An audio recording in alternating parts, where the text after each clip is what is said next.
حکیم لقمان کی 2 نمبر عورتوں کو پہچاننے کے خفیہ طریقے۔ 2 نمبر عورت بالوں پر بار بار ہاتھ پھیرتی رہتی ہے۔ 2 نمبر عورت اپنا دایاں ہاتھ بار بار ہلاتی رہتی ہے۔ 2 نمبر عورت کھیلا ثابت کھانے کی عادی ہوتی ہے۔ 2 نمبر عورت کی تشریف میں کپڑا پھنسا رہتا ہے۔ 2 نمبر عورت کبھی بھی گھر میں کسی کو بات نہیں سنے گی، صرف اپنی بات منوانے کی عادی ہوتی ہے۔ 2 نمبر عورت اپنے شوہر کی آمدنی سے زیادہ اخراجات کروائے گی، شوہر کا خیال نہیں رکھتی۔ 2 نمبر عورت والدین کی عزت نہیں کرتی، نہ ہی اپنے شوہر کی عزت کا خیال رکھتی ہے۔ 2 نمبر عورت ہمیشہ اپنی چھاتیوں پر دوپٹہ نہیں آنے دیتی، اگر آ جائے تو کپڑا ہٹا دیتی ہے۔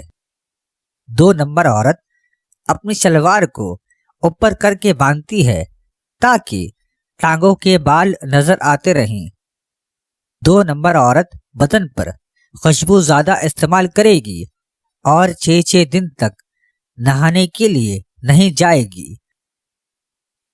2 نمبر خاتون کی ناف کا منہ ہمیشہ کھلا اور بڑا ہوگا۔ 2 نمبر خاتون کے سر میں جوئیں زیادہ ہوں گی کیونکہ وہ اپنی صفائی کا خیال نہیں رکھتی۔ 2 نمبر خاتون کے لمبے زیادہ ہوتے ہیں۔ 2 نمبر خاتون جب پانی پیتی ہے تو ایک ہی سانس میں پانی پینے کی عادی ہوتی ہے۔ 2 نمبر عورت بزرگ خواتین کی عزت نہیں کرتی، ہمیشہ بزرگ خواتین سے چڑھ کر کھاتی ہے۔ 2 نمبر عورت گاجر، مولی، کھیرا اور کیلا ثابت کھانے کا شوق رکھتی ہے، کبھی کاٹ کر نہیں کھاتی۔ 2 نمبر خاتون جب سوتی ہے تو اس کا منہ کا دہانہ پورا کھلا رہتا ہے، بند کر کے نہیں سوتی۔